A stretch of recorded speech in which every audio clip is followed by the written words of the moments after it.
Coming up on This Week in Google, I'm Jason Howell filling in for Leo. We've got Stacey Higginbotham. We've got Kevin Tofel joining, and a very, very brief appearance by Jeff Jarvis at the very beginning. We're going to be talking all about the Pixel event. We have an actual date that Google has given us for the Made by Google event coming up next month. Also, there's a new bill that's making its way through California about IoT security. Could set the path for other states. And Snapdragon Wear 3100, which I thought was kind of cool. And then Stacey compared it to the new news of Apple's watch that they announced today, and maybe it sounded just a little bit less cool. All that and a whole lot more coming up next on This Week in Google. Netcasts you love. From people you trust. This is Twit. This is Twig, This Week in Google, episode 473, recorded Wednesday, September 12th, 2018. Roofs and drawers. This episode of This Week in Google is brought to you by Grammarly, the communication tool that helps improve your writing for every occasion. Start writing more confidently for work, school, and even on the go. It's a great way to double-check your important papers, documents, and even avoid future typos. Get 20% off Grammarly Premium today at grammarly.com/twig. And by Casper, a sleep brand that continues to revolutionize its line of products to create an exceptionally comfortable sleep experience one night at a time.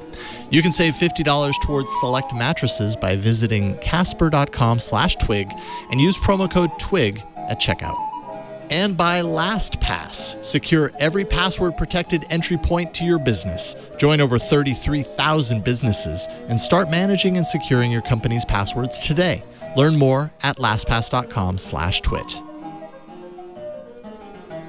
It's time for Twig. This Week in Google, Leo Laporte is out 2 of 3 weeks. He'll be back in a couple of weeks, but I'm sitting here in the seat in his place, Jason Howell. I'm super happy to be here. Had a lot of fun last week. Going to have a lot of fun this week as well. Joining us, Jeff Jarvis from hotel room somewhere in the world, and we'll see how it goes. Yes, I'm in Austin, so Oh, and that was a quick one. Oh, but I like how it froze. Screenshot. At least we got the death freeze like at the very beginning of the show. We weren't quite sure what was going to happen there. I'm pretty sure it broke up for you too, Jeff. I'm turning on my phone, trying that too. All right, we'll try that. Jeff's going to work on that. Also joining us, Stacey Higginbotham. How you doing, Stacey? It's great to see you again. Doing well. Also in Austin. 13 miles, 12 miles, 10 miles, 6 miles. I don't know how far from Jeff. Well, it's too bad that you didn't go to where Jeff is so that you could use his internet there, because it's amazing. Yes. I'm feeling bad that, we were going to have both of us here, but then I was like, oh, no, you can make it at your hotel. You should do that. You'll be more comfortable. It's my fault. It's okay. Don't blame yourself. I blame the internet. Blame Skype, because when things don't work, we just usually blame Skype. That's the easy scapegoat. And joining us, I'm super stoked about this because I haven't done a podcast with you in quite a while. Kevin Tofel about Chromebooks.com, IoTpodcast.com. Hey, Yeah. It has been way too long, Jason. I am so glad to be on a show with you again. Yeah, man, it's good to see you. And you've been busy with about Chromebooks.com, and we've even got some of your stories in the rundown today. We got a lot of Google to talk about, as I was kind of going through beforehand. A lot of Google, and then unfortunately there's some politics stuff in there. And I realized today, I think I'm tired of politics. I'm just beat down. Politics just keep happening. Why does it keep happening? Make it stop. But we can't, because the intersection of politics and technology, it's unavoidable. It's undeniable. So we're going to have to talk about some of this stuff. But we don't need to start there. Let's start with something that I saw a little bit earlier today that I'm sure we all have opinions on. And this is Google's Inbox product. Inbox, the alternative email product that Google rolled out not very long ago in the grand scheme of Google years. But apparently they have plans to say goodbye and discontinue Inbox. This will happen at end of life will be next March. So are we disappointed? I'm disappointed. I use it every single day. What about you guys? I'm okay with it. Yeah? But mostly because I didn't use it very often. So I'm like, oh, all right. Well, because I thought they were going to force us all to use it. And I was like, okay, I'll get used to it. That's fine. but I didn't love it when I tried to use it.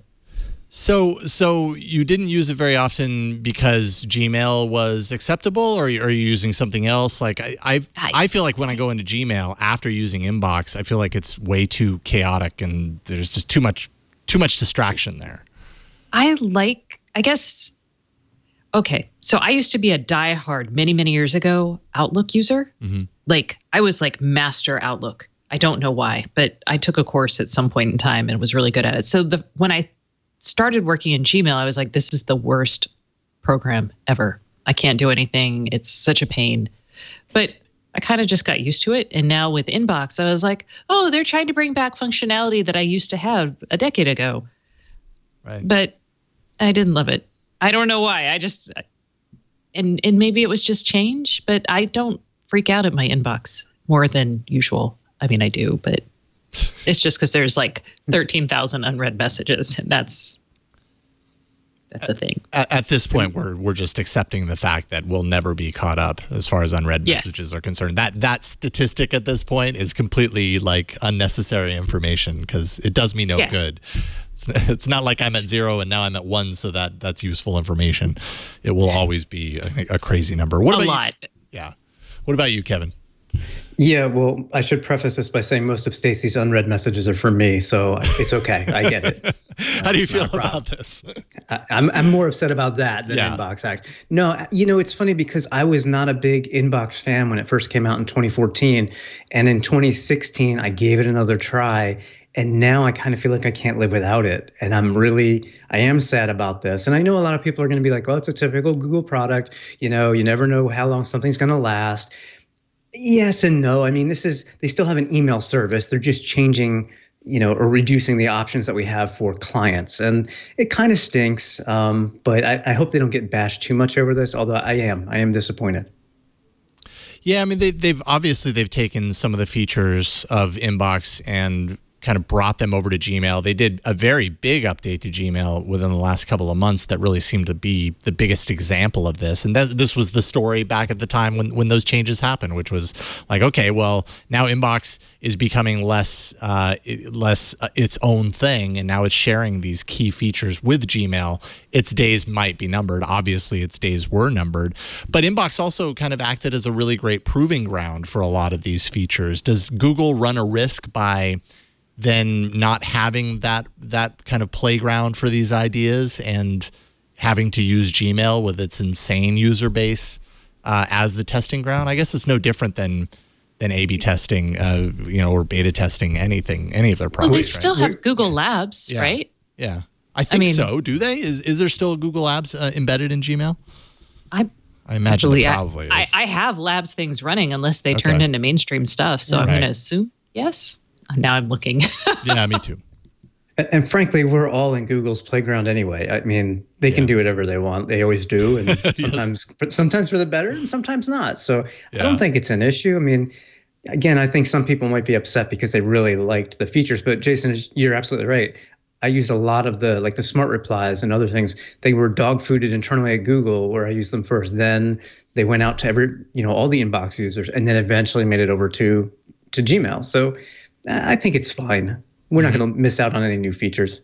Yeah, I'm just going to have to get used to Gmail again. I end up logging into it randomly, and my brain is so tuned into how Inbox treats everything that it's going to take me some time. I'm just going to need a little time, you guys. Well, you could always use an Android app on your Chromebook for that. Stacey, you could use Outlook on a Chromebox or a Chromebook. I am aware that I could. I have gone past Outlook. I'm okay with it. Okay. So this is an interesting question, Kevin, because I mean, obviously, Chrome OS is a really big focus of what you're spending a lot of time with right now. Do you on a Chromebook? Do you opt for an Android app for your email client, or do you just go into the browser and tear into there? I go into the browser these days just because that's the thing I've done the longest, for 10 years practically. It's hard to undo that. It is hard to undo that. But I mean, you do have options. And hey, if there's a good Linux client that you want to use, you can do that on most modern Chromebooks as they roll out Project Christini. So we've got multiple options. Yeah, that's true.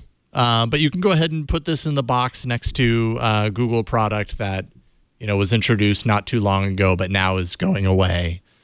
Google, at this point, it's no surprise that Google does this. It's their approach. Google Plus is still alive and kicking. Yeah, that's true. That's true. I mean, there's plenty of people contributing to the Google Plus community who would argue like there's a reason for it to be there. That it's unique in what it offers. My habit has completely fallen off the edge of a cliff. I don't even check it anymore. Rarely, I should say. Wait, did we get rid of Jeff entirely? Did that happen? Yeah, so... Okay. I was like, wait a second. It's been very spotty. As you can see, there's no longer 3 monitors surrounding me. There is 2. Although I think we might have connected with him. Let's just say that we won't bank on Jeff's ability to contribute on this show, but when he comes in, we'll say, hey. I just like how we just totally faded him away with nothing. I'm like, oh, wait a second. We've been there before. The Skype monsters are nothing new here in the studio. But we do have him. Can we hear you right now, Jeff? Or maybe there, I think. 1, 2, 3, 4, 5. Yeah. See? 1, 2, 3. 1, 2, 3, 4, 5. So far, so good. You don't see him on the set, but I guarantee you he's there. Welcome back, Jeff. I'm sorry. I'm always sorry. We can't look directly at him. Maybe if we look away, things will be okay. Yeah, I'm not sure it's going to work, Jeff, as much as I really want to have you on this podcast. I'm hideous. Go get some queso. It's okay. Yeah, enjoy yourself. You're in Austin. Live it up a little bit. You don't need to do this with Google today. Well, dude. Bro. I love you guys. Oh. But that's about all we got. Are you on next week? Let's take a look at the schedule. Looking forward. It looks like you will be in next week, so you can redeem yourself if you need to drop off today. We understand. All right. I think that's sorry. Yeah, I don't think it's going to work, man. So we will talk to you. Enjoy your queso and enjoy the rest of your time in Austin, and we'll have plenty to talk about with you next week. Thanks, Jeff. Appreciate it. All right. So no one seems to be too sad about Inbox. Maybe me a little bit, but that's okay. I think I'll probably get over it. Why don't we talk Pixel? Because we actually did get some pretty solid concrete news, as concrete as it gets, from Google, that there will be a Pixel 3 event, or we assume it's a Pixel 3 event anyways. An event of some sort is happening officially on October 9th. So Google has made that the date. I love New York is the tagline. They say there will be a live stream. It begins at 11 a.m. Eastern, 8 a.m. Pacific. If you can't be at the New York event, which most people probably will not be there. There's also an event happening, I guess, in France. French publications got an invite for an event, I Love Paris. That happens at the same time as the New York event. So hey. Weird. Isn't that weird that they would do that? They'd time them the same. What's happening there? It's going to be like the unveiling of a Beyonce video, but it's a Google video featuring the Louvre. Who knows? Actually, was the Pixel available in Paris or in France at launch last year? I'd be very curious to know that. This could be all I'm going to say, because I'm not allowed to say anything. Oh, okay. So we're going to ask you all sorts of questions. You can ask as many questions as you like. I will never stop you from asking questions. However, keep in mind, as you first said, this is not necessarily a Pixel 3 event. This is really a made by Google event. Yeah. So yes, we all assume there will be a Pixel 3, Pixel 3 XL. We've also seen rumors of a new Chromecast. We've also talked about or heard about Pixel Book replacements. So it may be things that are important in France. That's all I can say. Okay. That makes sense. Cheese. Google branded cheese. And wine. Google berets. Yes. No? Well, no. Kevin's going to be at the event, correct, Kevin? I'm going to France first, and then I'm Learjetting over to... No. Yes, I will be I'll be in New York City for the event. Yes. I was hoping you parachute into one of the events, but I imagine that's Google Glass 2. Logistically, that's difficult to make happen. I understand. Yeah. Okay, so that's an important distinction made by Google. Is I think the hashtag that they used in conjunction with this announcement. And obviously, Google makes a whole lot more than just Pixel phones. But we have been seeing a lot of leaks, a lot of information happening here and there. And whether it's trusted information or not remains to be proven from the event. Are either of you, I think we talked a little bit about this last week, Stacey, on the show. But Kevin, are you at all excited? Like, do you think that if there is a new Pixel phone, and based on what you've seen from the leaks, is that something that you're probably going to pick up? So, yeah, I mean, I think the leaks, I can't see why they wouldn't be legit, first of all. I think what's exciting is what software services and things that Google optimizes for the Pixel. And I think back to the camera software last year and even the year before that, which are just blowing almost everything else out of the water. So I'm excited to see all that for sure. Me personally, I'm kind of in a budget mode now that I'm getting older. So I'm literally sticking with my Nokia $324 Nokia 7 Plus, personally. Nice. And how are you? Kevin loves that phone. Yeah.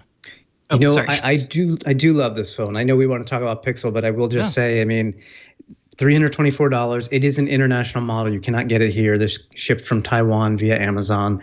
Doesn't support all of the US LTE bands. I make do. It works fine. But for you could buy 3 Pixels for the price of this essentially, and it's got a fantastic camera. It's got a Snapdragon 660, which yes, it's a mid-range chip, but it still is really solid performing, and easily you can go a day and a half, if not 2 days, on a charge. It's running the Android 9 Pie Beta because it's an Android One phone, so it's always going to get the latest updates, the software. Best $324 I've spent in years. Wow. That's awesome. I mean, and getting the updates, being an Android One phone, that's, that ends up being a lot of people's kind of instant point when you're going off the Pixel, direction is, so yeah, well, what about updates? But obviously Google's done a really good job with Android One of bringing this to more devices. And that's, I would say, one of the key kind of standout features of getting an Android One device would be that, the software support, which is so important. Do you worry about security buying, let's see, it's the HTC Honor something? Do you worry about malicious content on your phone since you had to buy it from Amazon and it was shipped from Taiwan? Well, just about every phone these days is made over in that area or that region. Yes. So, I mean, the last Pixel I'm sure was built in China as well. Would I go for a Huawei, a ZTE? Maybe not as much for that reason, but I'm not too concerned about that. I mean, I got to believe that Google's hardware partners are doing what they're supposed to be doing, or they wouldn't be Google hardware partners, right? Mm-hmm. So the perfect example, the Google Titan security key, it's made in China. I bought one. Mm-hmm. So you bought one? Do you have it yet? Have you been using it? I do have it, and I'm setting it up either tonight or tomorrow morning. Ah, okay. I'm kind of giving a prelude to my thing at the end of the show. But yes, okay, we won't go there. No, that's okay. No talking. Pretend that I said nothing. Let's just move on. So one of the things that's been kind of happening over the course of the last week, like obviously there were the leaks that around the Pixel devices that we heard a lot about, and they were like appearing on YouTube on all these like Russian review sites and everything, really highly produced reviews of these devices that Google literally has not announced yet. And so what has that kind of led to at this point? It's led to a lot of conspiracy theories as far as like what exactly is going on. People are wondering, are these actually the devices? Personally, I think they are. And if they are not, who's behind them? Maybe Google is feeding, anyways, the conspiracy theory says maybe Google is feeding these devices out there to steer people into a certain direction and then be able to show on stage, hey, that thing, haha, fools, this is the actual device and don't you love it? Sounds a little far-fetched, but apparently there's a lot of people that believe that this is actually happening, and I don't understand how that could possibly be reality. I don't think... Are they upset about the notch, and this is their way to deny it for a little longer? I think so. Okay. I think that's a part of it. Because people are like really upset about the notch on this phone. Like hatefully so, to the point of like, I would normally get the largest, most spec'd out phone, but I'm not going to this time. No, I'm going to get the smaller one because notch. Two things. This is like a non-Q, except it's a non-G. It's a Google conspiracy.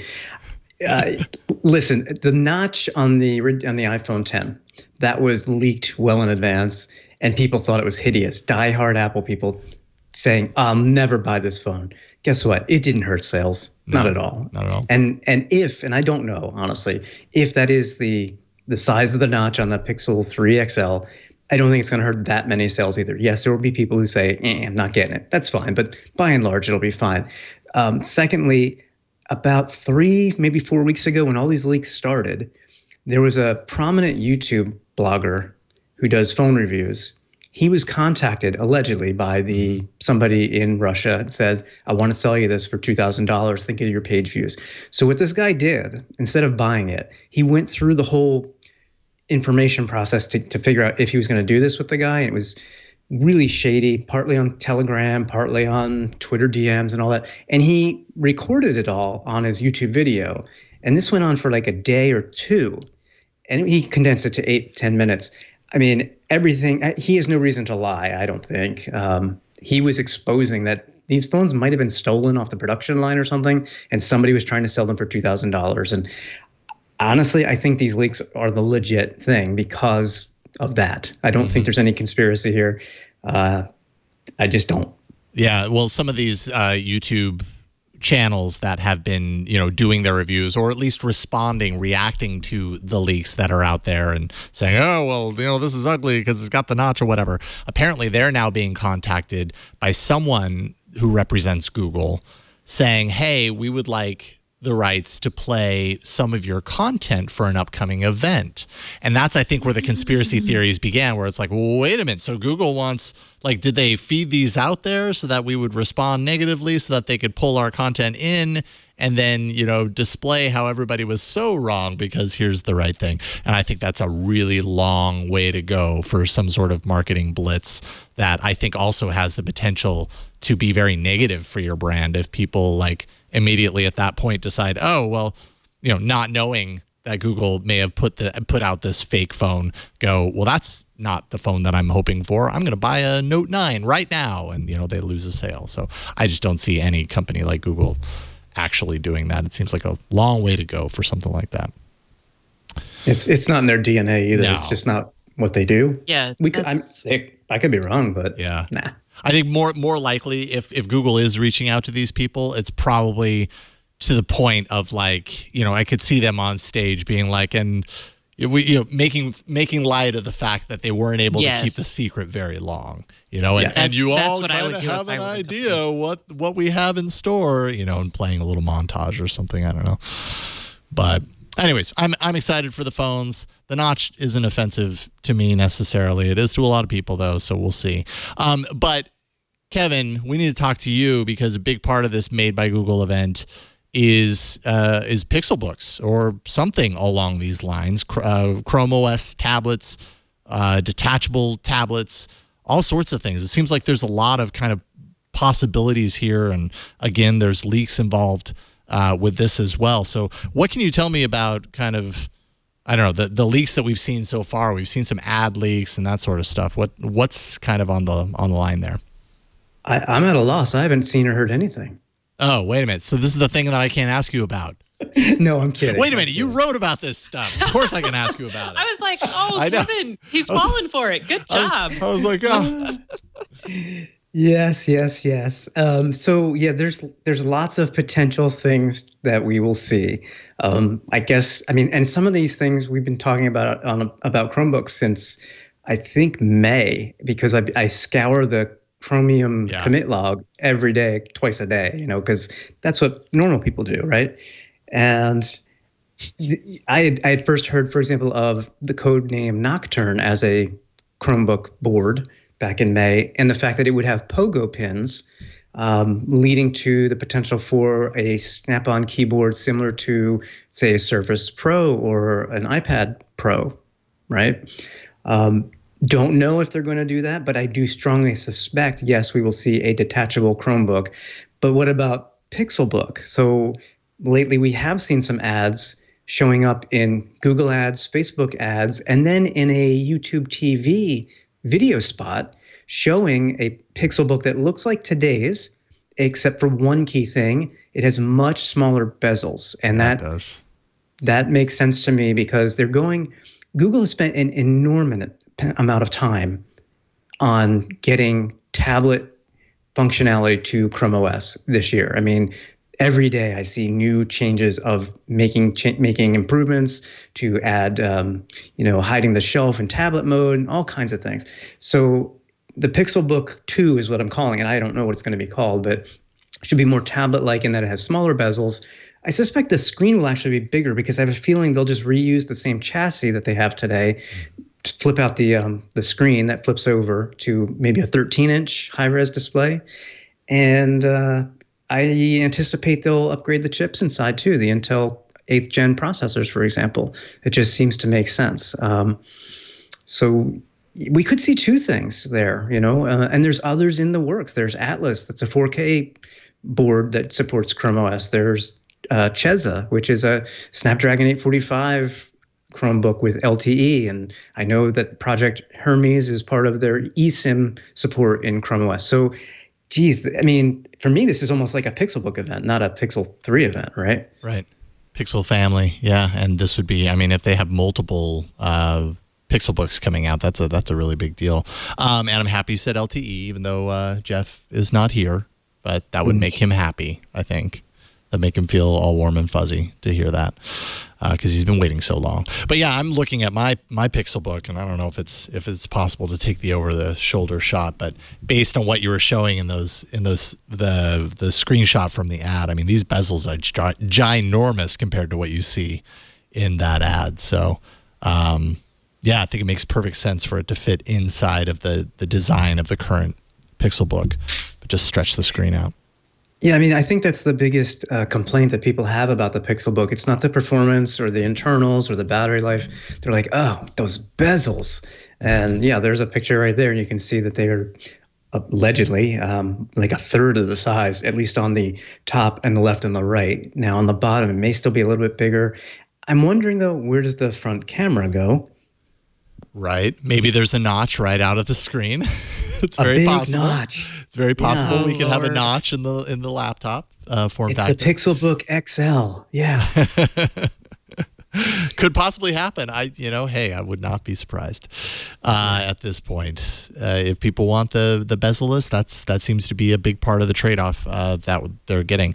I should also point out that I feel like I have specific memories somewhere in the last couple of years of Google having some sort of promotional stuff that either appeared inside of an ad on a mobile device or somewhere that seemed to show a device. It was a handheld, if I remember correctly, that we had never seen before. And everybody went nuts going, because it was close enough to the event, went nuts going, oh, isn't Google clever? They're putting their upcoming device in these ads, and no one's going to notice. But of course we do. We know they're going to release something. This is probably it. And that turned out to be false. It did not turn out to actually represent anything. So it's very possible that Google's marketing team just takes some of their IP and tweaks it around to make it more appealing in the ad. And maybe that's not the new laptop. But we know that with pretty high likelihood that there's new Chromebooks coming based on all of the different types of leaks. It's not just that one thing. So yeah, there's one other aspect as well, and that is, at least if you subscribe to the fact that the Google ad for this new Pixelbook or showing the new Pixelbook is true, it said affordable. Mm-hmm. And they may have been talking about Chromebooks in general. However, high-end Chromebooks we know are $1,000 or so. I'm wondering, I just don't know that Google can come out with a Pixelbook replacement at the same pricing. And I say that because their partners, Dell, Lenovo, and Acer, have all come out with like Core i5 8th gen Intel powered Chromebooks of late, starting at like $599. I'm going to go out on a limb and say we see at least a $200 reduction in the base Pixel Book.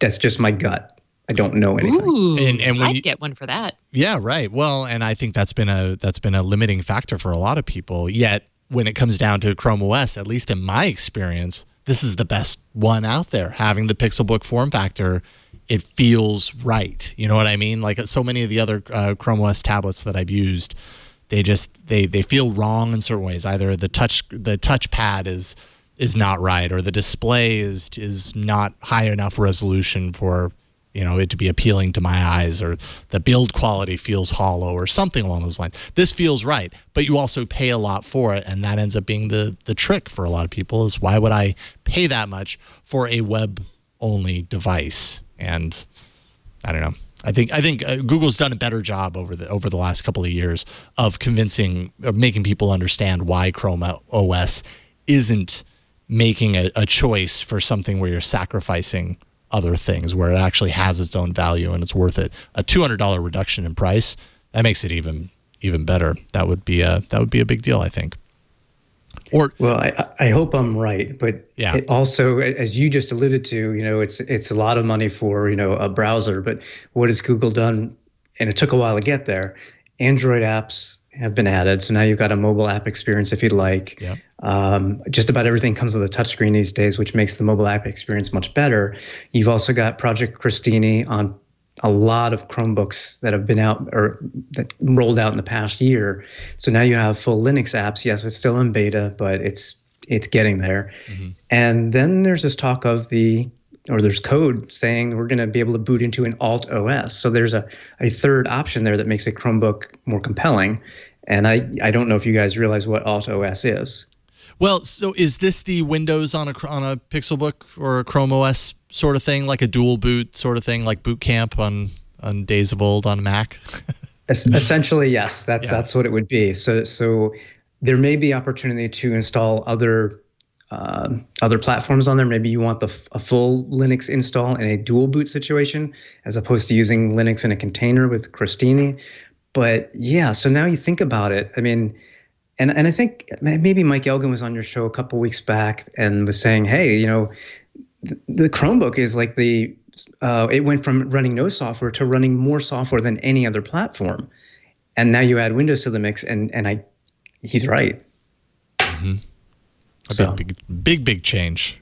But that might be that might be the hurdle that people are willing to jump over in order to get into here, because then it increases the perceived value of the actual hardware itself. If you can put something that most people would consider a full-fledged operating system onto this hardware and have the choice of dual boot, that could be the reason people decide to finally jump.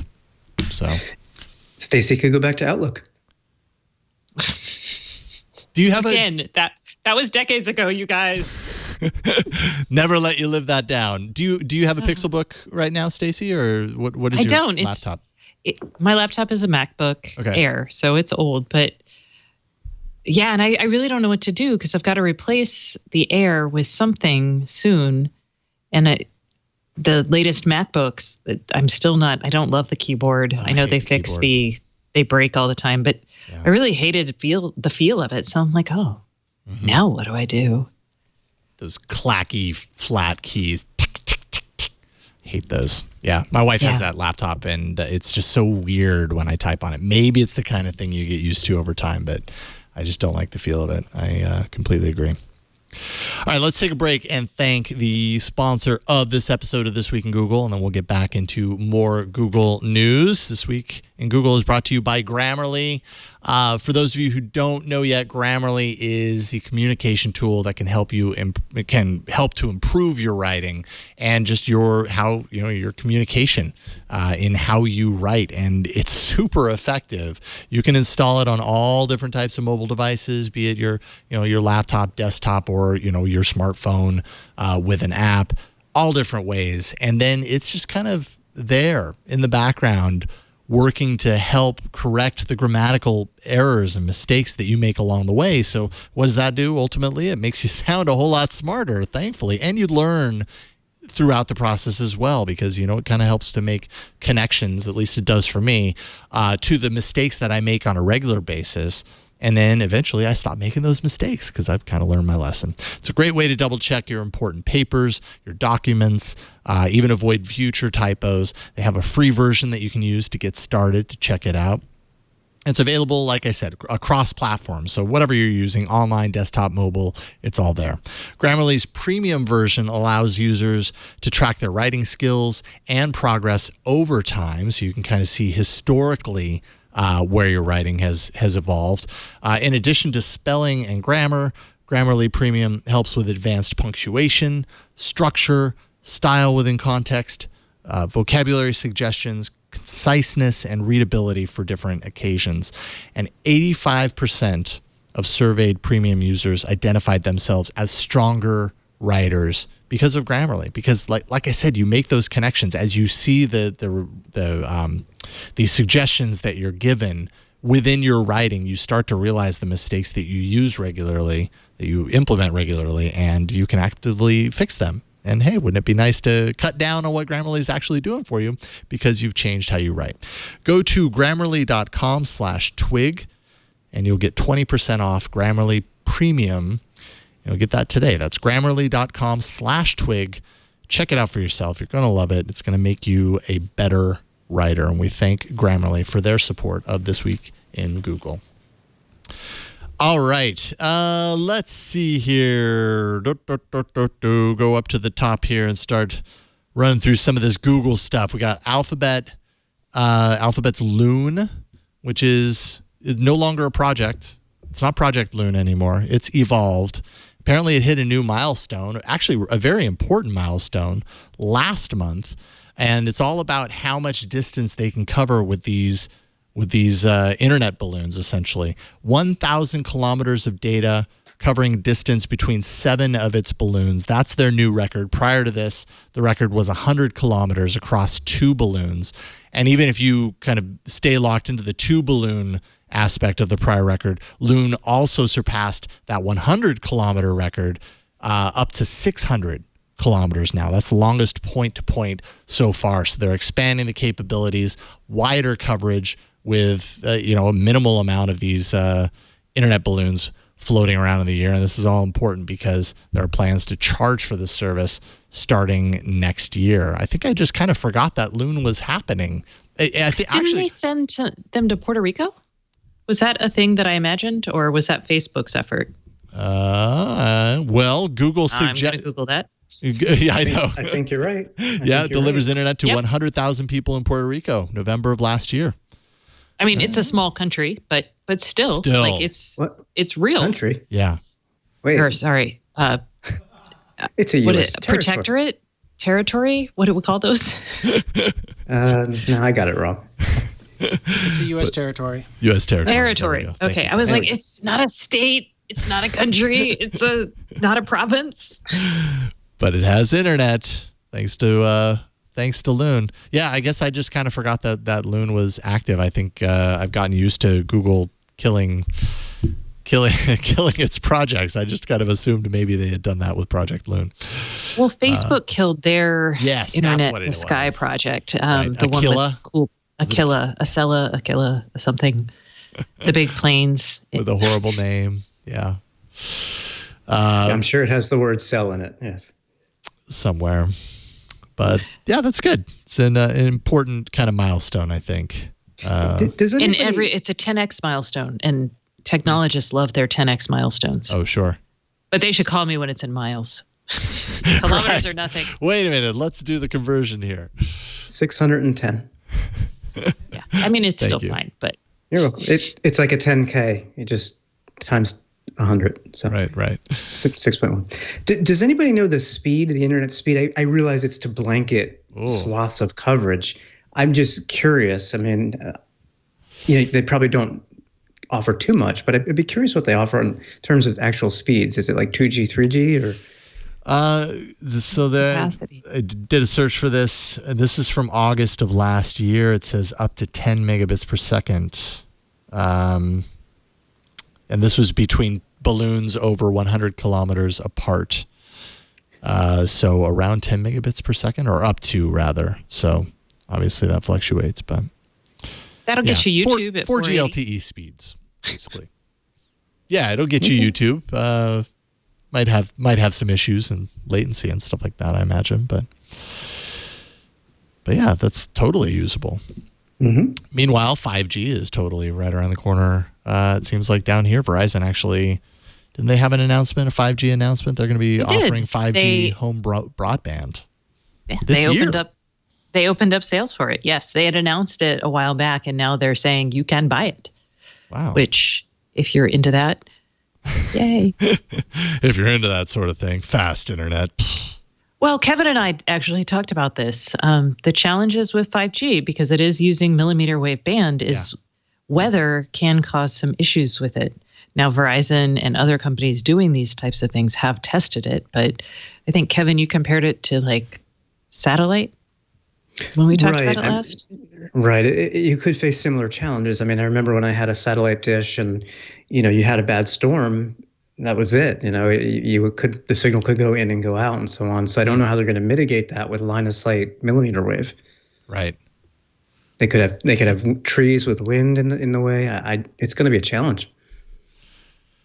Yeah, and I mean, even near term, like I'm not sure that, what the hardware is going to be like hitting the home broadband areas, but when you're talking about like what we're seeing in mobile and what we kind of saw with Motorola's phone that has the Moto Mod with the 5G, and that looked all sorts of funky, and that's because of these issues, right? It creates a lot of bulk, adds all of these weird antennas sticking out the side, so it's a long way to go for improved speeds, but there's a lot of asterisks involved along the way. So they're going to put devices on people's roofs. I don't know how people say that word. On top of their houses. Okay. And then that'll link to a device or a gateway device in the home. That's how that technology is going to look. All right. So then that'll just channel down into a box. Similar to what we're all used to seeing. So then it's just a matter of line of sight from the antenna or whatever it is mounted on the roof. I think I say roof. Roof. I don't know. It's apparently I say drawers funny too. So I'm no longer you do say on drawers. You funny. do. Yeah. There's extra letters in there somewhere. I don't know where I'm getting all this. So I'm like, although it's spelled drawers, so that makes sense. But I would say drawers. Drawers. Who knows? I can't do it. Okay. Anyway. I love this show. I love how going from 5G to how you pronounce drawers. Or roofs. Or roofs. Exactly. Anything's on the table here.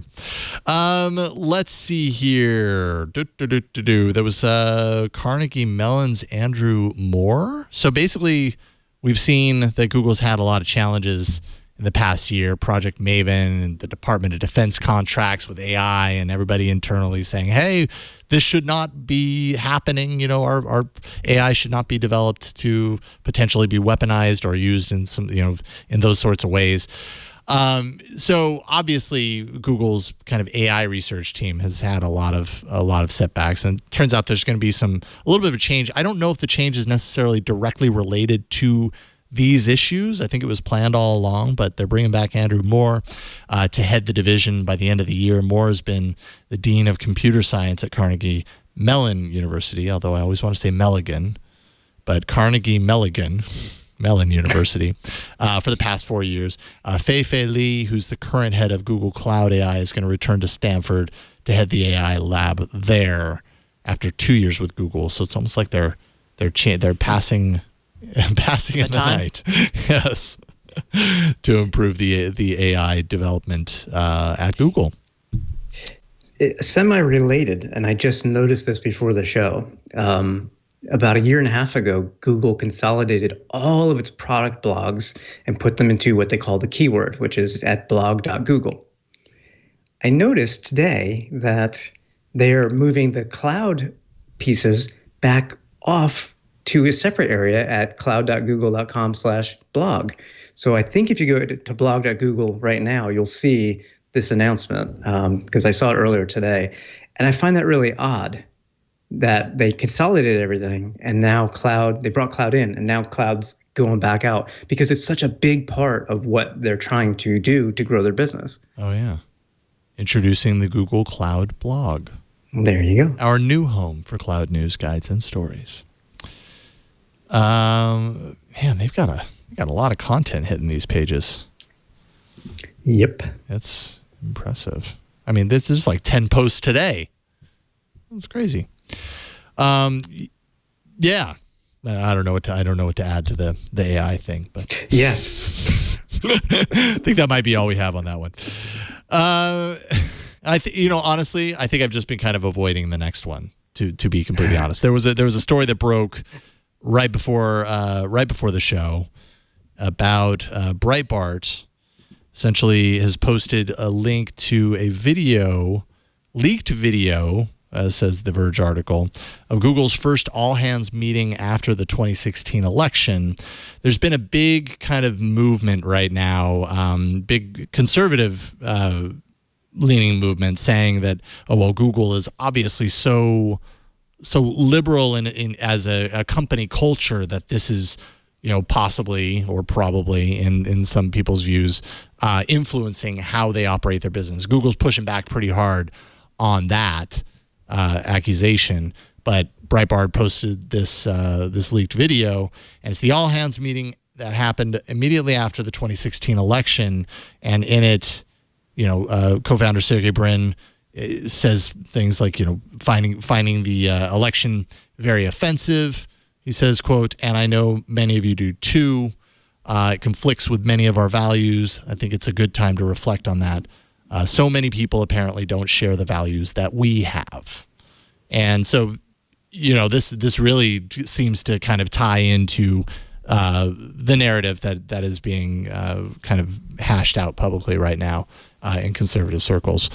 What do you guys think? I mean, I personally, I feel like a lot of companies probably had similar conversations, but a lot of other companies aren't Google and don't have the power that Google has potentially over so many people because of its search engine and all of its products. But what do you guys think? Oh, I'll go first. Go for it. You don't want to talk about this either. I'm like, well, I was also answering a question in the chat room about Verizon line of sight and doing some research on blocking of spectrum capacity stuff. But I'm back. That was a funner topic. I get it. I'm like, hey, let's talk about spectral propagation. Quick change of topic. Okay, so, Breitbart, I'm ready. Yeah. But Kevin, you go first. I'll go first, and I'll disclose I'm not affiliated with any party, never have been, and probably never will be. Am I dismayed by the election? Yes, I'm not thrilled with it, but it is what it is. It's over, and whatever. I agree, Jason. I think there are a lot of companies that probably had meetings like this. There are probably companies that had meetings like this when Barack Obama was elected. Sure. And that's within their right to do so. I don't have a problem with that. My thing is if Breitbart has this beef and this video and is going to push to have this looked into, I'm all for everybody following the rules when it comes to, financial election donations and so on and so forth. I wasn't at this meeting, so I can't speak to it. But, bring your evidence and let the chips fall where they may, I say. And then that goes for either way. Like I said, I'm sure there were companies in 2008 that felt this way as well. Are they Google? No. So point taken that they're big company. It's a big company with a lot of power. Yes. So prove that there was something wrong. And when I see proof, I'll certainly believe it and say that's wrong. And there's no secret that this was a very polarizing election. And based on the stories, it talks about like Sundar Pichai telling people that, they were upset. And he was saying, hey, if you're afraid of the consequences of a Trump administration, I get that. Talk to people. If he really said, reach out to political opponents and embrace the democratic process, that's not exactly a call to arms against Trump. That's saying get off your lazy butts and start participating in the political process if you don't like what just happened. Exactly. Good point. I don't think that's a terrible thing to do. And I mean, yeah. I struggled with this election. And I wasn't. Was I still there? I was like, I don't even remember where I was. It was so traumatizing. But the point is, after every election, people tend to people have feelings about it, and it's fine to acknowledge that. And after this last election, I think people had really deep feelings that maybe they didn't have beforehand. And I think that's more of a response to where our politics are today than it is of a particular candidate. But that's just me. And I mean, or a company. Or a company. And I think it's despicable that there are publications and partisanship trying to make what are human reactions to these things, using that as this to just increasingly inflame this war between two sides. I do. I think it's despicable. That is all. Yeah. I think we could do better and would be smarter without inflaming so much aggregation and whatnot. So yeah, that's such the it's so indicative of this moment in time from a political perspective. Is that there's so much of this going on. It's so hard to try and ignore that. That certainly doesn't make me feel. It makes me feel icky the more I kind of dwell in the state of all this stuff right now. And yeah. But I will say, if it bothers you guys, do go out and do something about it. Talk to your neighbors, go vote. Sure. Actually do things to improve it. And I don't think that's a partisan message. I think, there was an advice column a couple days back, I think, and it was someone saying, "Oh, I volunteered to take my neighbor to the polls for election day, and I know she's going to vote conservatively or for someone I don't like. Can I just tell her I can't take her?" And rightly so, the person giving advice was like, "No, that's a jerk move." And, you should engage with them and talk to them about, talk about your point of view here and see what happens. But so, yeah, we're all just hosed. Okay, I'm done. We're all just hosed. Title. That's my considered opinion. All right. Well, I'll see if I can maybe steer us in more, I don't know, enjoyable topics here. In fact, let's take a break. We'll thank a sponsor, and then we'll come back and we'll talk about some maybe less politically charged, more enjoyable topics. This episode of This Week in Google is brought to you by the reason that I show up to work all bright-eyed and bushy-tailed, and that is Casper. Because I have a Casper mattress. Let me tell you, it's super comfortable. Casper is an online retailer of premium mattresses for a fraction of the cost. If you haven't checked it out for yourself, they're revolutionizing the mattress industry. They're cutting the cost of dealing with resellers and showrooms and passing that savings directly on to you, the customer.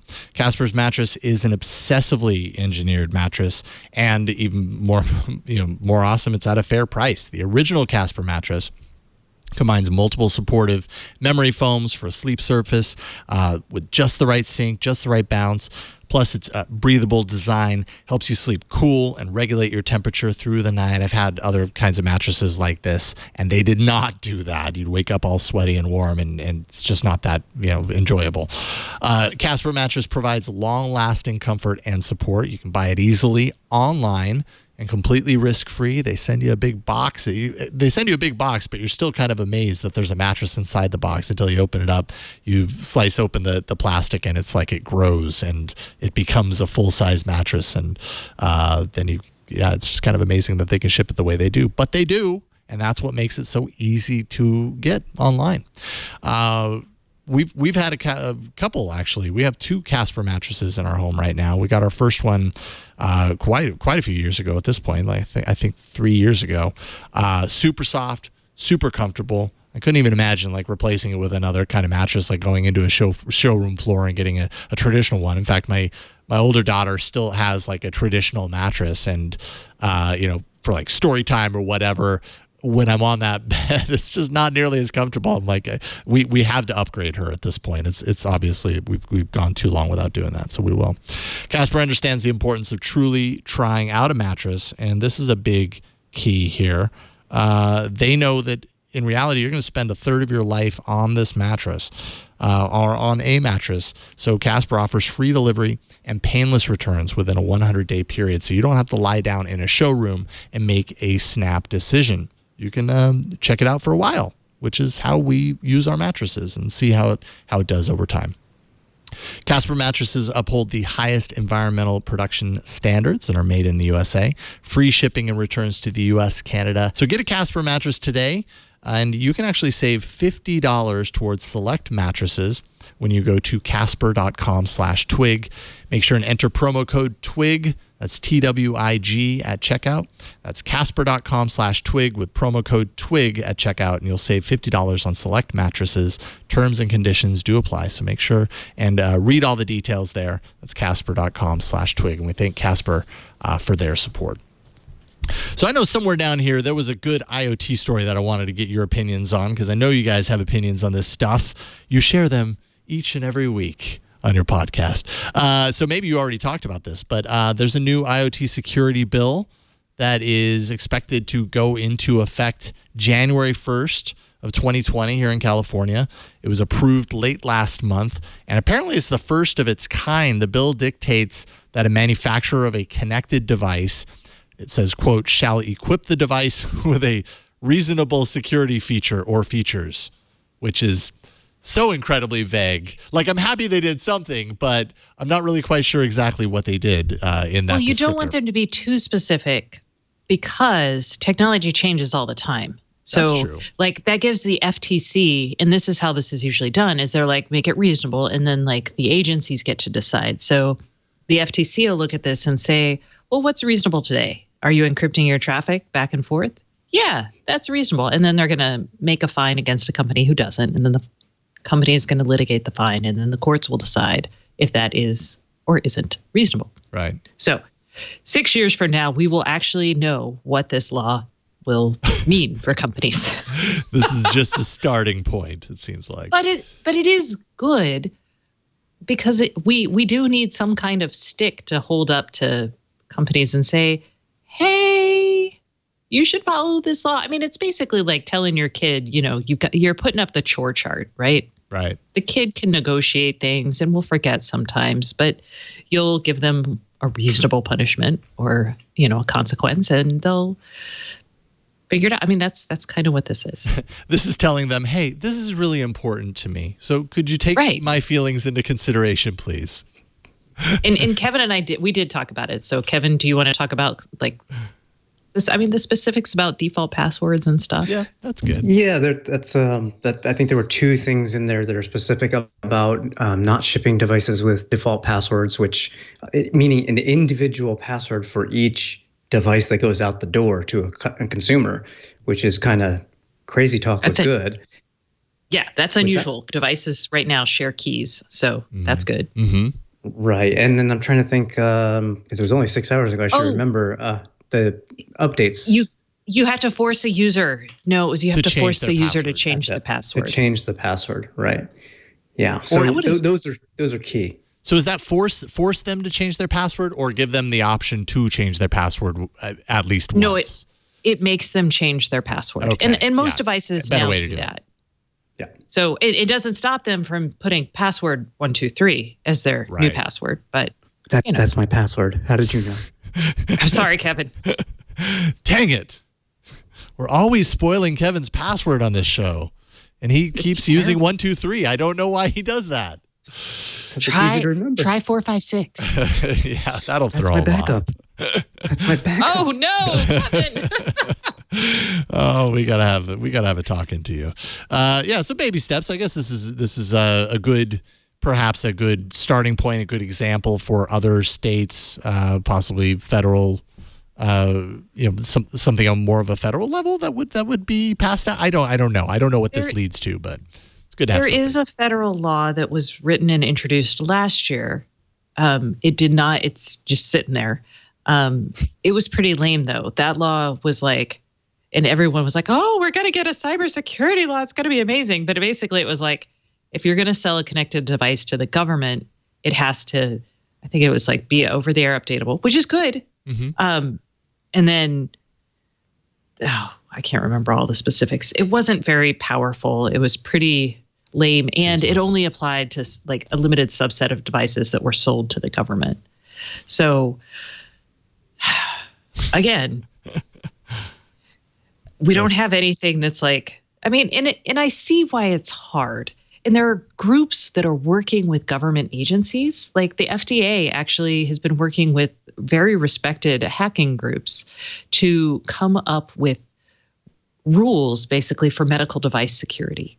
Mm-hmm. And that may be a smarter way to do it because the FDA can actually create rules and update them and notify people at a much faster pace than Congress can vote things into law. Mm-hmm. So, the challenge, though, is these agencies spend a lot of time with the companies they regulate, and there's, will they be strong enough? I don't know, but there are several legitimate efforts to create things like audit trails for devices. So when something's hacked, you know what happened to it. Updates, so making sure everything's over the air updatable. And rules around that. There's rules around encryption. So those are happening. They're just not happening through legislation. Mm-hmm. Yeah, those are so important. As we continue to see time and time again. Many examples why it's so important, unfortunately. Unfortunately, it has to do with our data. So we'll learn our lesson at some point. I thought this was really good news. On Monday, Qualcomm had an event to show off something that has been a couple of years in the making, the new Snapdragon Wear 3100 processor. The previous one, I think it was the 2100 or the 2200, has been used more than 2 years now, and people have long complained about like Android Wear OS devices being slow and kind of not super responsive and just kind of lagging in development, especially when you compare it to the watches that are doing very well. Samsung has its I think it's the Gear S3 line that people seem to really like. Obviously, there's the stripped down Fitbit style watches that aren't like full encompassing smartwatches or whatever, but do a lot of similar stuff. And then obviously Apple, which has a new series of Apple Watches that they announced today at an event, which will not be named. At least that was my plan, and I just did. I'm very sorry about that. Anyways, Snapdragon Wear 3100 was announced, and I think this is a very big deal for Wear OS devices. I'm curious to know what you guys think as far as these wearables are concerned. Is it a little late to the game to fix Android Wear devices at this point? Like, has the ship sailed to a certain degree, or do you think there's still a lot of life left in this category? We talked about this on this show, not quite in that, but my thought was, Kevin was kind of like meh in the first place, but my thought was after watching what Apple did today, and I know this is not an Apple focus show, but I was like, dang, Qualcomm, you look so lame. And I feel bad. I love Qualcomm, but man. So, okay, I'm really curious to hear what you have to say about this, because explaining that thinking, because basically the research that I did around the Snapdragon Wear 3100 was for last night's show all about Android, and we talked about it then, and it was like, okay, great. Today, I have been so completely blissfully unaware of anything Apple. I know that there was an Apple Watch. I know no details. So what did you see in the kind of new kind of development of Apple Watch that makes you then look at what the Wear 3100 offers and go, meh? They they crammed like a 64-bit processor. It still probably sucks batteries way faster than an Android Wear watch. I don't have one, so I don't know. Yeah. And then they also developed because Apple controls its silicon, itself, and can say, hey, designers, we're looking at doing this. Can you optimize the heck out of this for these, 6 use cases? The fall detection and the next gen accelerometer and gyroscope that is better at detecting various gestures. I don't know how much of that is like Apple marketing glaze, but the end result and the features that they have with some of that was really astonishing. The ability to accurately detect a fall and, start various processes for that is something that, and the fact that this is FDA approved for a variety of the FDA approval is mostly on the AFib. I don't think it's on fall detection, but Jeebus, it's awesome and super compelling. Mm-hmm. It's something that I think Google could do with Wear OS, but hasn't, in my opinion.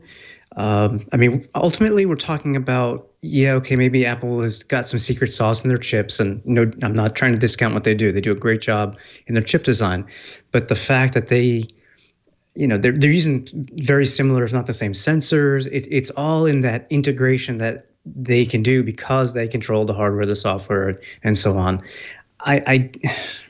It's in the presentation, I guess, is the way, and the implementation is probably the best way to say it. And that's not something I've seen from Android Wear, now Wear OS, and that's why I don't have one of those watches. Yeah. I actually do own an Apple Watch. It's the Apple Watch 3 with LTE. It's because it just works better for what I need it to do, and the 4 looked impressive. I'm not upgrading, but they looked impressive. Now, you are an Android phone user, though, right? You showed it off earlier. How do you pull that off with the Apple Watch? Because it's not necessarily a super interoperable device, right? No, it's not really very interoperable at all. That's why Kevin has 2 SIM cards. Oh, okay, all right. And so important enough to put a SIM card in it. Yeah.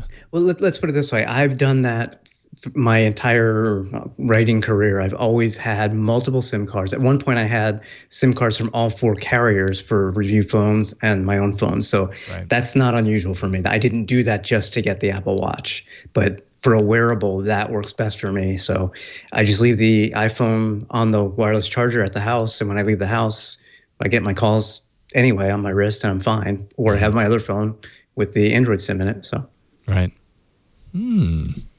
I know I'm weird. I know. And I mean, what you want.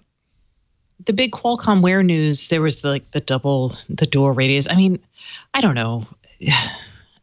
Do you want an Android Wear watch? I mean, I don't have an iPhone, so I'm not going to buy an Apple Watch. I use a Fitbit, but I just look at this and I'm like, It's not the chip that has held things back. I know people were on that bandwagon. Yeah, Ron Amato, whom I totally respect, did a whole thing where I was like, huh. But it's not really the chip, because what is this chip? And we talked about earlier on our other show.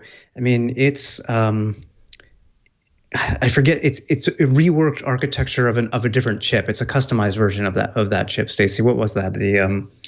Darn, I forget now. Okay, hold on. I'm sorry to make. Well, is it a rework of the 2100, the one beforehand, or no, something completely different?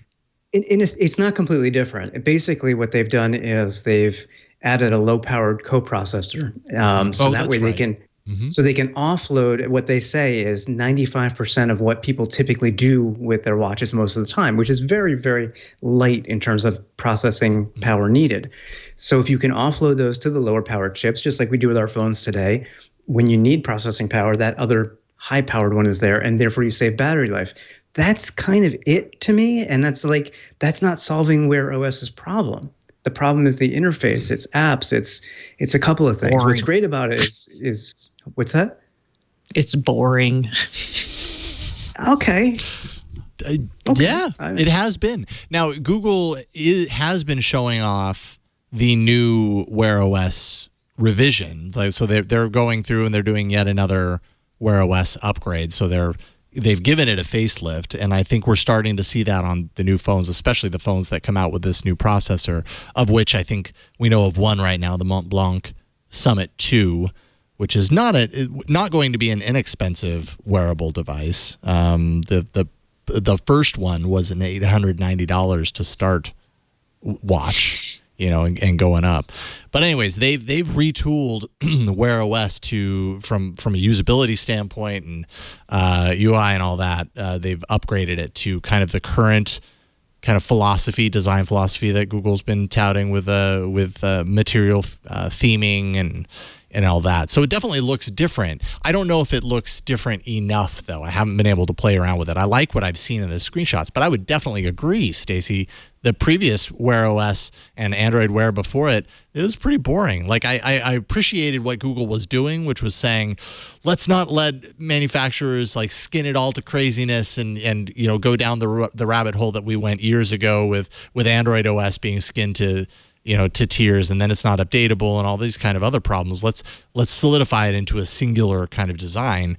But it just wasn't that exciting. It was maybe utilitarian, but not exciting. And on the utilitarian side, they talk about this being, you can swap it out of like smartwatch mode into like normal watch mode. I don't even know what we would call that. Yeah. And it'll last for like a week without having to recharge it. So traditional watch mode is what they call it. Yeah, right.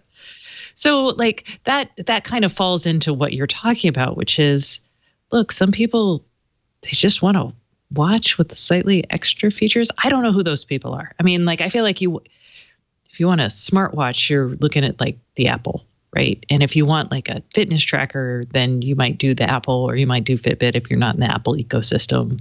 So it's not clear the Android Wear is for people who only want a smartwatch on some times or days. I mean, I think Android Wear is just for those people who are on Android who feel like, yeah, they need the smartwatch capabilities, but they can't do an Apple Watch. Apple doesn't doesn't have that interoperability, and not everybody is going to be willing to get an extra SIM and put it in their Apple Watch, even though they have an Android phone.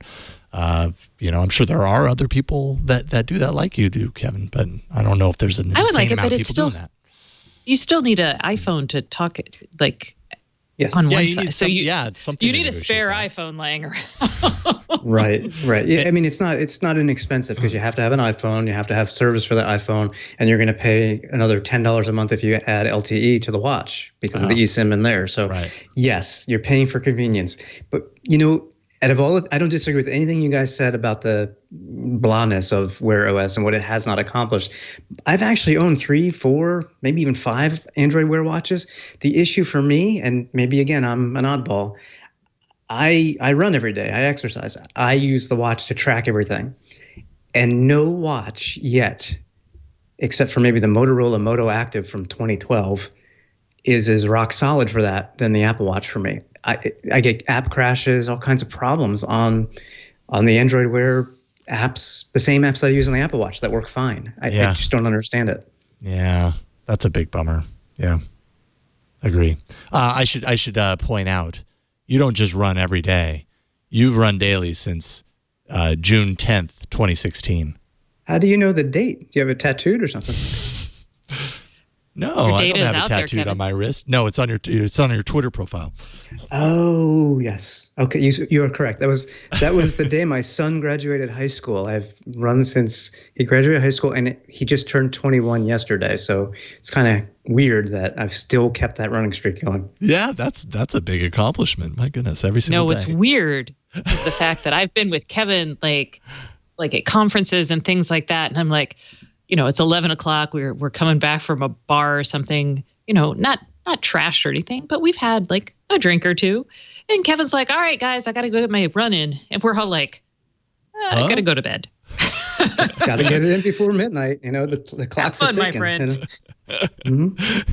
Did I freak you out for a second? You thought I just had that like jiggling around in my brain somewhere? I had no idea where you got that from. I forgot it was on my profile. I saw it on your profile earlier today. That's the only reason that I even remembered. I was like, wow, he's a like a runner, very dedicated runner. So when you brought it up, I had to mention. You got me back for the beginning of the show then. So we're even. Yeah, my brain does not work like that. Believe me, I try and memorize things like that, and it just doesn't work. What else are we missing here? What are some fun things? Because there's some other kind of landmines in here that maybe we don't need to talk about. But is there anything in here that you guys wanted to touch on before I get into the change log? Not quite yet, though, Carson. Oh, let's see. I was looking at the dongle for the stupid headphones because this is my hill I will die on. All right. I have the phone. I got the dongle. Yeah. The dongle didn't work, so I had to call Google because it failed, and they sent me another dongle. The dongle also failed, so I had to buy my own dongle, which also failed. So the fact that they're now offering a more expensive dongle, yeah, I just hate this. So that is all. I'm just like, this is just please. If you can't do something like awesome AirPods, because the AirPods are very nice. They're very nice. Don't take away the headphone jack, man. I mean, come on. I wish I had known that you had dongle challenges because I still have one from my essential phone that I'm not using because I am does happy. It work? Because none of mine do. Yeah, as far as I know, it works. But I actually went the AirPods route, and I use it with Android phones and my watch, and I run with them every day, and they're pretty good. I hate to say it. I can't do the AirPods. So I went in. I don't like how they I fit. bought the Jabra 65T headphones for like $170. Yes. And those things are Solid. awesome. Yeah, they're very awesome. solid. They do kind of. They're a little big in my ears. Like if I wear them for more than like 2 or 3 hours, my little whatever that curve in your ear bone is, it hurts. But that's about it. Wait a second. So you spend $170 on wireless headphones, and we're talking about a $12 dongle. Well, I was trying to only spend $12. Actually, I have 40 pairs of normal headphones that I would just like to use. So a $9 dongle made a lot of sense up until it became like a $36 dongle. I got vinyl albums too, but I mean, I'm still streaming music. All right. Special occasion, you pull out the vinyl, but yes, your daily convenience listen is streaming. I mean, I have resisted anyone who watches or listens to All About Android for any length of time will know that I have very vehemently resisted switching to Bluetooth for audio for a number of years. Up until recently when I challenged myself and I said, all right, I'm going to review a bunch of Bluetooth headphones and do a shootout on screensavers because that's the only way I'm going to get over this thing that I have with Bluetooth. And I want to find a pair that really works. And yeah, the Jabras were pretty much top of the heap, and I use them every day now. Now, like, dongle isn't even part of my vocabulary. Dongle is if I happen to accidentally forget to charge up the case that the Jabras go into, which doesn't happen because it lasts for days and days and days, and at least once over that period of time, I plug it in for a couple of hours. So, yeah, I don't know. I think I got over it. Well, I had just bought headphones, like noise-canceling headphones for the airplane, that required a jack, and like I was like, dang it, now I gotta spend, because like I feel like I have a separate set of headphones for my airplane trips with noise cancellation. And the Jabras are pretty good for it, so yeah, they're good at isolating. They're good isolation headphones. But I do resent having to buy. I mean, I've spent what I feel is like $200 on headphone gear that I feel very resentful about because I shouldn't have had to spend it because I had perfectly acceptable ones. Yep. So that's it. Yeah. Anyway, that's fair. Absolutely I'm done. fair. I'm done complaining about dongles. Well, and it's still kind of a question mark out there, right? Because there are some companies, like it really seemed like the trend, the wave was going to be all in on, removing the headphone jack and sending this audio through the USB-C port. But not everybody jumped ship. So we're still kind of in this confusing area of, well, some of them, have the old standard, but some of them are very, dead set on this dongle vision of the future. And it's kind of hard to know. It's definitely something you still have to check for when you're buying a new phone. Well, and if I found a phone with the features and as part of the Google, whatever, that updates automatically instead of waiting for my carrier to do it, I would probably choose the headphone one over one without. I mean, like that's still actually a really, even though I do have Bluetooth headphones now, I still have my old ones. So I know people complain about the notch. The dongle is my notch. There. Now we're putting it in terms people can understand. There you go. All right. What do you say, Carson? Let's jump into the Google change log. Oh, he wasn't ready for that. The Google change log. All right. I'll stretch out my throw next time.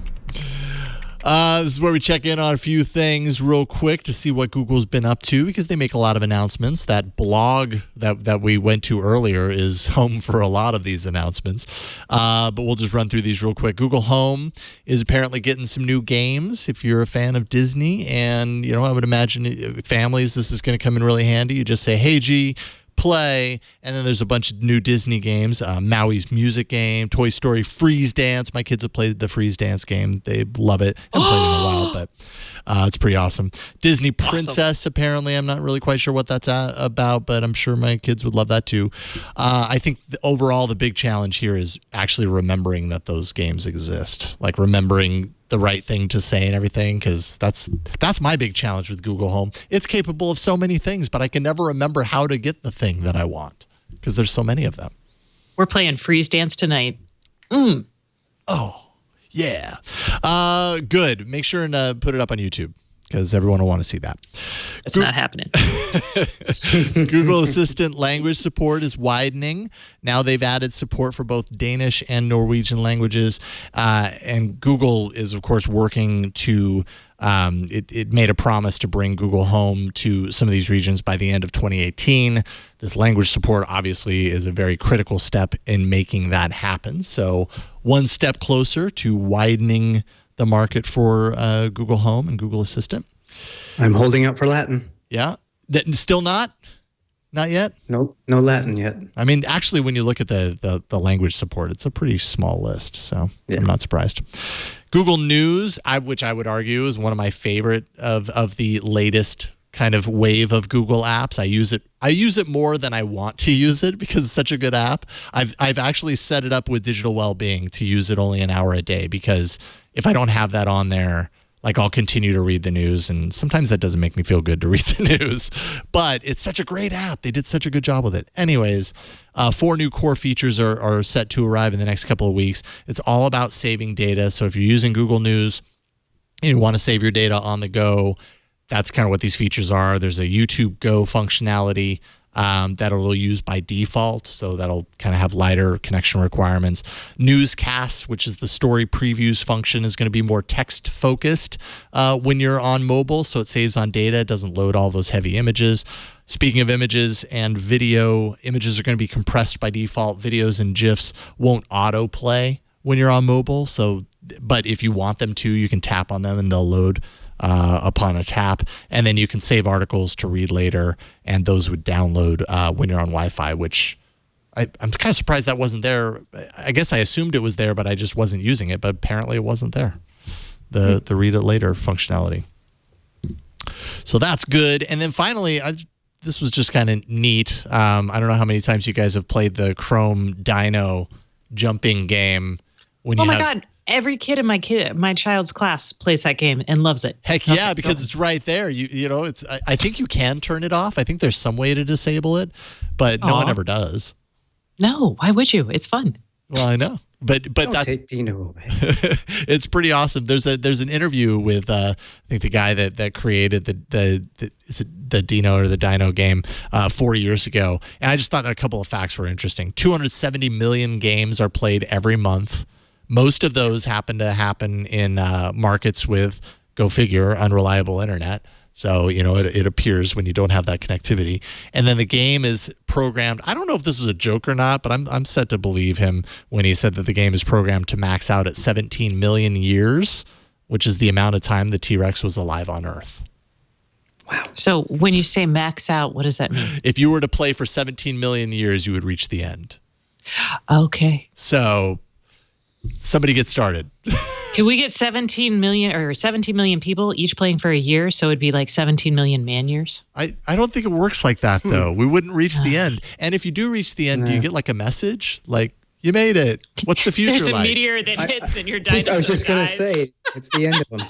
Yes. The dinosaur walks into a grave. All right, that was the Google change log. All right.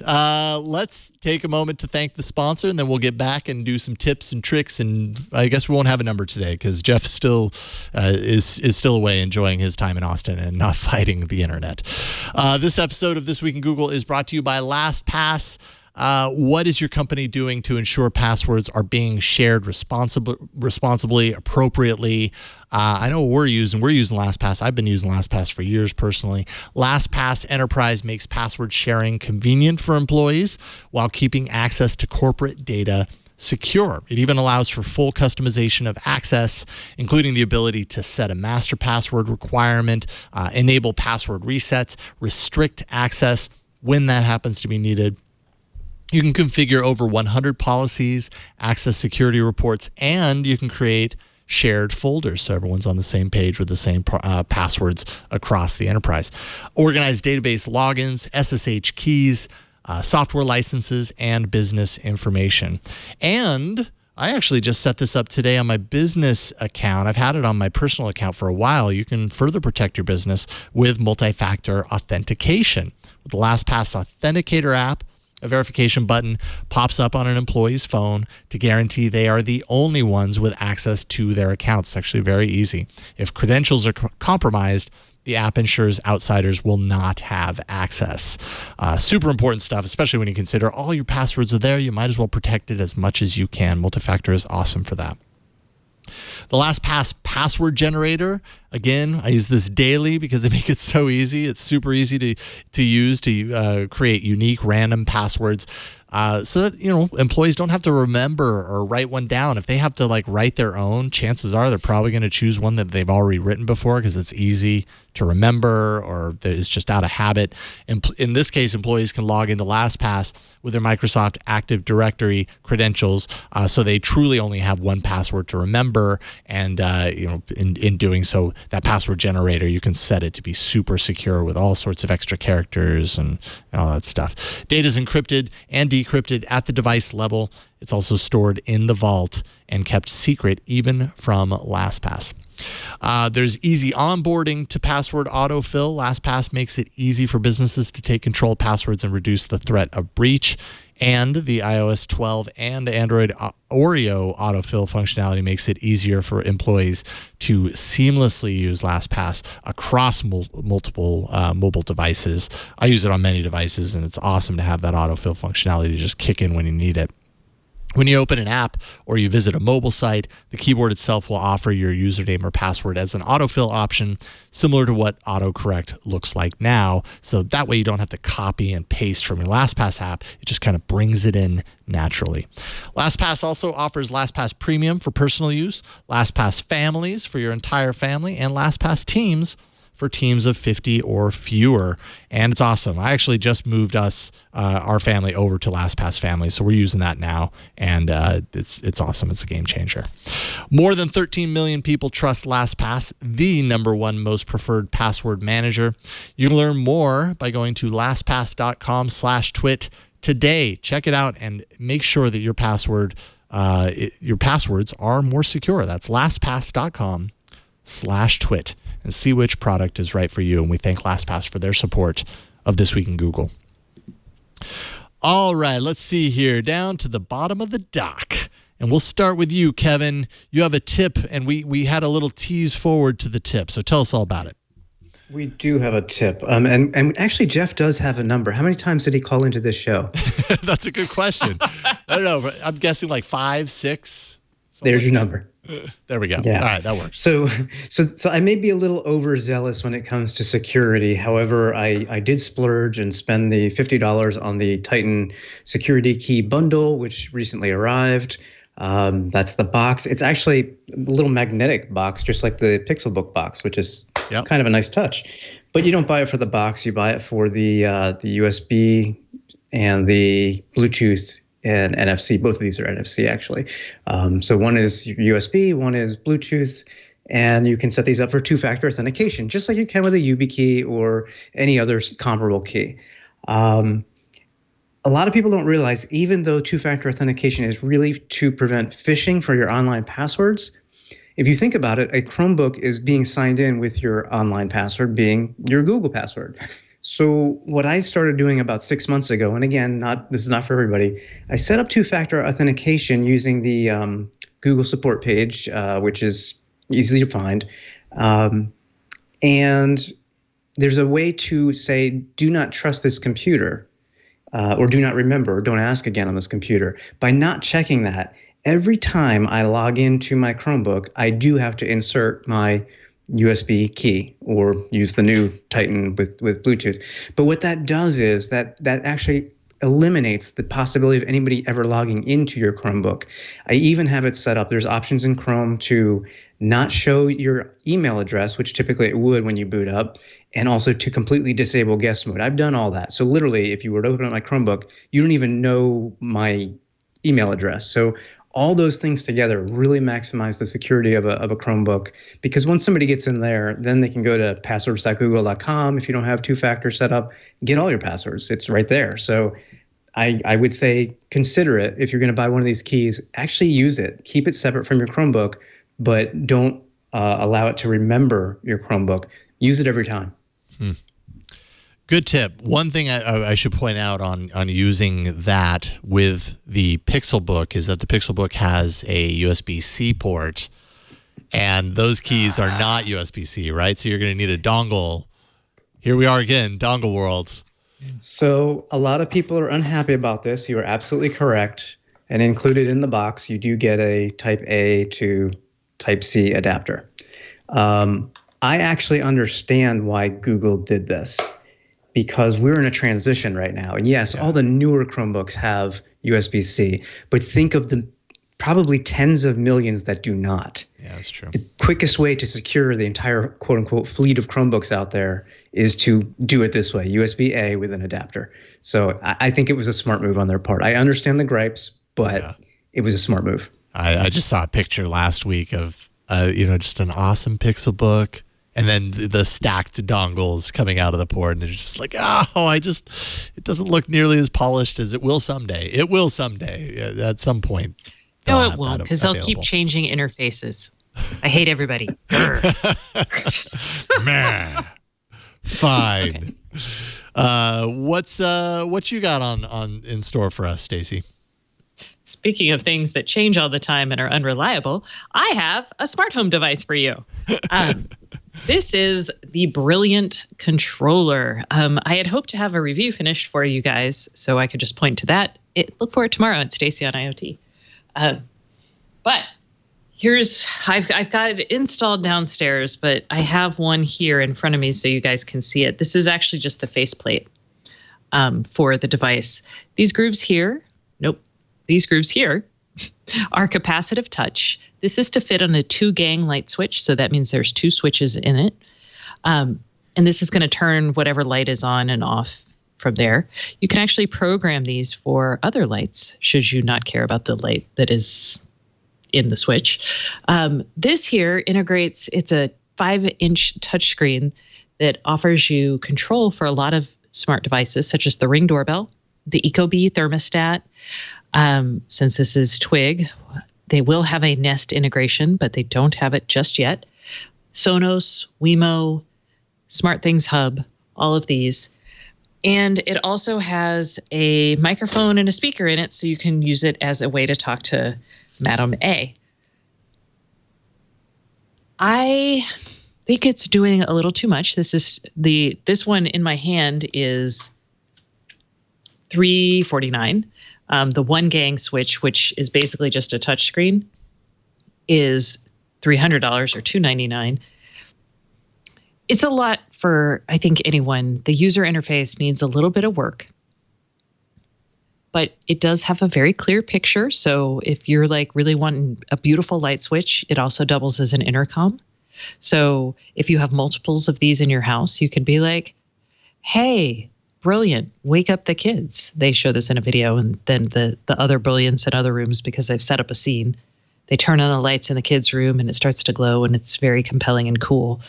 Getting from unboxing to that particular video coolness is going to be very counterintuitive and take a lot of work, but you could do it, and it would be fun. So that's kind of the thought. I think in about 6 months, I would take another look at this and be like, oh, I totally could have this now. But right now, it's probably for like the diehard smart home people. It's called the Brilliant Switch. So is the idea that you'd have one of these in every room, basically? You don't need it in every room. That's actually what's kind of cool. Like when I installed it, it actually detected the Wemo light switch I still have in my master bedroom.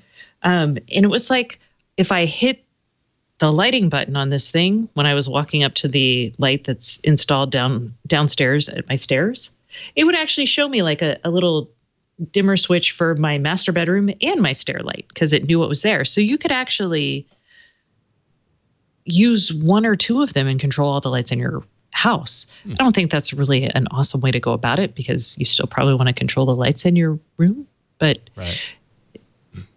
it's kind of neat. Yeah. I mean, you'd probably want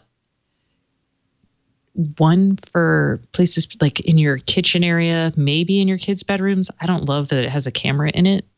I know, I mean, it has a privacy shutter you can stick down, but so you could still shout at your kids, but I still shout at my kids through an Echo Dot, and that's $50. So, yeah. How do you know they're not muting the Echo Dot?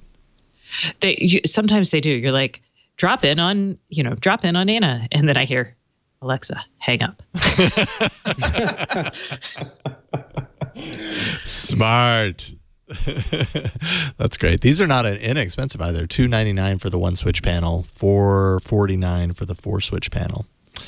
Yeah, so that's again, if you love this sort of stuff, it's a lot of go to town. It's fun. But if you're a normal person, I would wait on this. Yeah. Cool. That is the Brilliant Switch. I thought I would show how easy it is now to get multilingual support in Google Assistant, which is something that they've been working on. They just released this not too long ago, this functionality. And it's actually pretty easy to get to, although it is a couple of steps. But the supported languages now, English, German, French, Spanish, Italian, and Japanese. Sure, more to be added over time, but if you want to have multilingual support, so maybe it's a multilingual household, and each of you wants to talk in a different language to your Google Home or your Assistant. That's kind of what this is all about. So I can show it off real quick, show you where to look to do that on my phone. In Assistant, I'll pull up Assistant, go to that little navigation, like the compass-looking thing, which is the Explore button, Overflow button, Settings, take me to Preferences, and then Assistant Languages. So it's a few steps to get there. Once you go in there, you'll now see that there is an Add a Language bar here. And when I tap that, all the different languages that I can go ahead and throw in there. I'll do Espanol, Mexico. And there we go. And now if I spoke Spanish, which I do not. Hola. Yeah, there we go. I could instruct, let's see here. What did I look at? Enciende las lucas. Let's see here. Oh, we did this, didn't we, Kevin? Enciende las lucas. Yes. Luces. Oh, well, it still got it. No, it didn't. Luces. Enciendes las luces. Oh, hey, all the lights went on in my home. But I don't know why it didn't respond in Spanish. That's what it's supposed to do, right? That's what it should do. Ask it a question in Spanish. Yeah. Well, I just did. Oh, a question in Spanish. Yeah. ¿Dónde está la zapatería? Okay, no. Well, it gave me the Pulp Fiction scene, which is, that's kind of where that came from, to be honest. Yeah. Maybe I'm not the right person to show off this feature. Okay, so hold on. ¿Cómo se dice smartphone en español? Okay. It's smartphone. ¿Cómo se dice smartphone en español? Oh, Google. Talk to me in Spanish, why don't you? Well, it should work. I don't know why it doesn't, but I have a fluent Spanish speaker. We can come up with something. I'm not sure why it's not giving me my answers in the language that I spoke. I definitely set it up in the settings, so that's strange. Yeah, maybe I'm not the right person to show it off. I mean, it's there, right? Assistant, these are the languages for speaking to your assistant. It doesn't necessarily say that it's going to reply in those languages. Maybe that's it. I don't know. Maybe it's isolated to the fact that my phone itself doesn't have that extra language loaded. Maybe that's it. You know what I mean? Oh, hold on. Let me see. Okay, holding on. Wow, that was off mic. I don't know. I think she's testing with her Google Home. Oh, okay. I think. ¿Qué es las climas? Nothing? My daughter's trying to. My accent is terrible.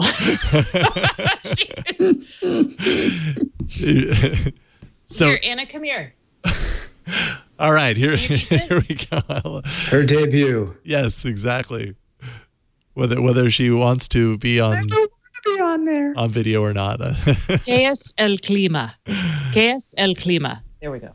Is that the weather? I don't know. It's not going to work That was for me. what is the weather, and so it should answer you in Spanish. ¿Qué es el clima? Is that okay? ¿Qué es el clima?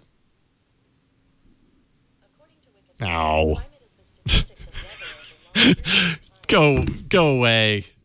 Get out of here, Google Assistant. Work on your language support a little bit more. I mean, I told you how to turn it on. I just didn't tell you how to make it actually work. That's out of my hands. That's all on Google. You'll have better luck. Don't worry. All right. Maybe you guys will have better luck. Yeah. Let us know how it goes for you. But we've reached the end of This Week in Google, and I really appreciate once again having the opportunity to jump on with you guys. And Kevin, it's great to see you again. Thanks for hopping on today's show. Really appreciate it.